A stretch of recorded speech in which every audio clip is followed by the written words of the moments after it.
수많은 선열들의 조국을 위한 희생과 헌신이 있었기. 박근혜 대통령의 가족과 본인 자체가 국가를 위해 살았다고 해도 과언이 아니라는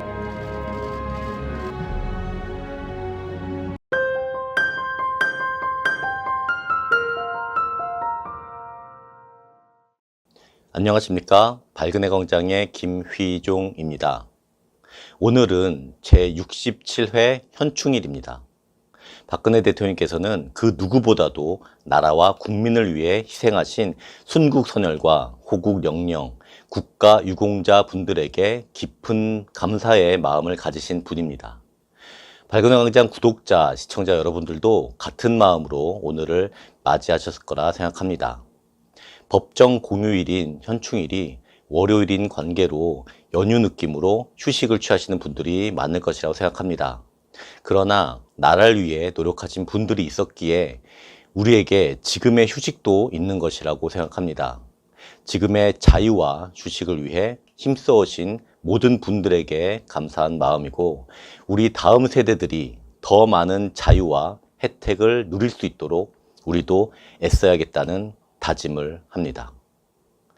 그런 면에서 본다면 박근혜 대통령의 가족과 본인 자체가 국가를 위해 살았다고 해도 과언이 아니라는 저의 표현을 여러분들도 동의하실 것입니다.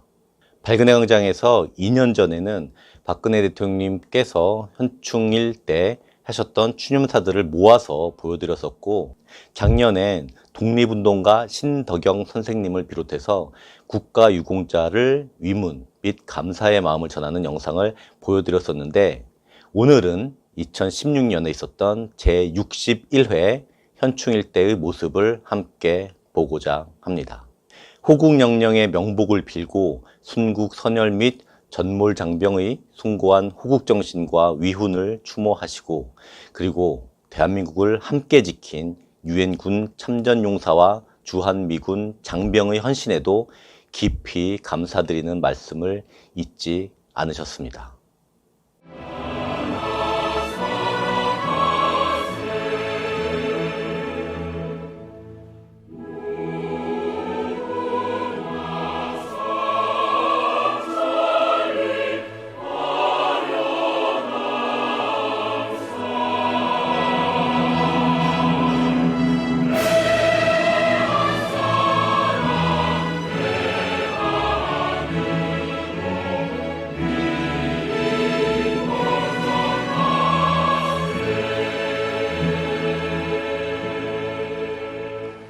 존경하는 국민 여러분, 국가 유공자와 유가족 여러분, 오늘 제61회 현충일을 맞아 나라와 국민을 위해 희생하신 순국선열과 호국 영령의 명복을 빕니다.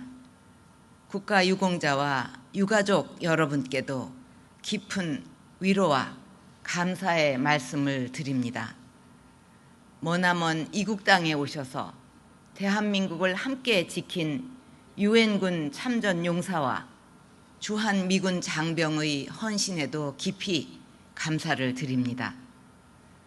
존경하는 국민 여러분, 우리가 오늘의 자랑스러운 대한민국을 건설할 수 있었던 것은 수많은 선열들의 조국을 위한 희생과 헌신이 있었기 때문입니다. 올해 6.25 전쟁 영웅으로 선정된 해병대 이장원 중위의 가문은 위대한 나라에는 반드시 위대한 국민이 있다는 역사의 진리를 잘 보여주고 있습니다. 이장원 중위는 6.25 전쟁 당시 함경남도 영흥만 황토도 전투에서 병력의 절대적 열세에도 불구하고 북한의 대규모 공격을 저지하는 큰 공을 세우고 산화하셨습니다. 이러한 이장원 중위의 위국 헌신의 바탕에는 4대에 걸쳐 가슴 깊이 새겨진 조국에 대한 충심과 애국심이 있었습니다. 증조부 이남규 선생과 조부 이충구 선생은 구한말 항일 의병 활동을 하시다 일제에 체포되어 피살되셨고 부친 이승복 선생도 독립운동에 투신하신 애국지사이셨습니다. 이분들의 숭고한 애국애족의 정신이야말로 우리가 마음에 깊이 새기고 계승해야 할 위대한 정신적 유산이라고 생각합니다. 정부는 선열들이 남기신 소중한 정신을 높이 기리면서 합당한 예우를 해드리기 위해 국가 유공자를 위한 보훈 정책을 강화하고 있습니다. 생존해 계신 애국지사 예우금을 획기적으로 인상하였고 참전 명예수당을 비롯한 국가 유공자와 유족 보상금도 사회 지표 증가율보다 높은 수준으로 인상하고자 노력하고 있습니다. 국가 유공자 여러분께 보다 나은 맞춤형 의료 서비스를 제공하기 위해 보훈의학연구소와 인천보훈병원을 2018년까지 개원할 계획입니다.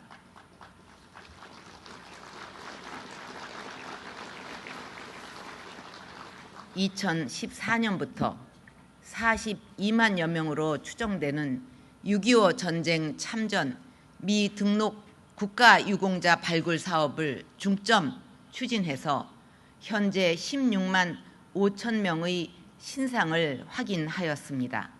2017년까지 모두 마무리할 예정입니다. 이미 돌아가신 분들은 유족들께 국가유공자 증서를 드리고 이분들의 기록이 잊혀지지 않도록 체계적으로 관리할 것입니다. 또한 정전협정 60주년인 지난 2013년 국내에 계신 6.25 참전 유공자분들께 호국 영웅 기장을 수여한 데 이어 올해는 국외에 거주하고 계신 참전 유공자 4,500여 명 모든 분들께 호국 영웅 기장을 수여하며 감사의 뜻을 전하고 있습니다. 국내외 현충 시설 관리에도 만전을 기해 특히 주요 독립운동 활동지인 중국에 지난해 9월 상해 임시정부 청사를 재개관했고 올해는 중경 임시정부 청사를 재개관할 예정입니다. 국가에 헌신한 군인들을 위해서는 2017년까지 제대군인 일자리 5만 개를 확보할 예정이며 우수 기업을 중심으로 1사1 제대군인 채용을 적극 추진해서 양질의 일자리를 확보할 수 있도록 노력할 것입니다. 앞으로도 국가유공자의 보상과 예우, 제대 군인의 사회 복귀 지원에 소홀함이 없도록 최선의 노력을 다하겠습니다.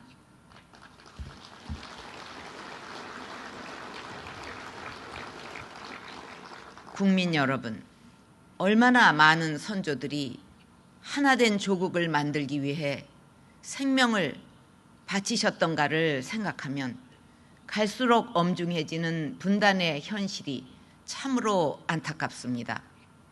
최근 북한은 7차 당 대회에서 핵 보유국임을 주장하면서 국제사회의 비핵화 요구를 정면으로 거부하였고 5차 핵실험까지 공언하고 있습니다. 이럴 때일수록 우리는 애국심과 단합으로 나라를 지켜가야 합니다. 북한 핵은 우리의 안보는 물론이고 동북아와 세계 평화를 위협하는 중대한 도발이자 민족의 화합과 통일을 가로막는 가장 큰 걸림돌입니다.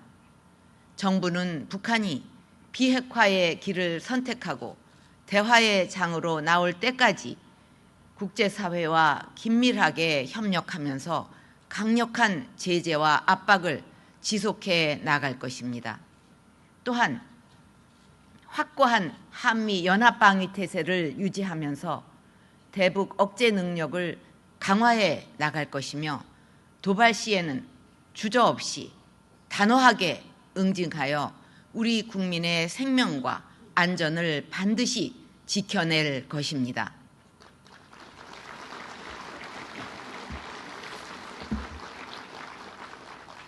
북한 정권은 핵과 미사일 개발을 고집할수록 국제사회의 더욱 강력한 제재와 압박에 부딪히게 될 것이며 결국 고립과 자멸의 길로 빠져들고 말 것이라는 사실을 분명히 깨달아야 할 것입니다.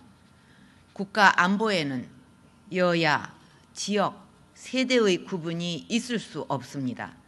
국민 모두가 하나된 마음으로 힘을 합쳐야만 분단의 역사를 마감하고 한반도의 평화와 통일의 길을 열어갈 수 있습니다. 이제 다시 한번 선열들이 보여주셨던 애국정신을 생각하며 국민 여러분의 힘과 마음을 하나로 모아주시기 바랍니다.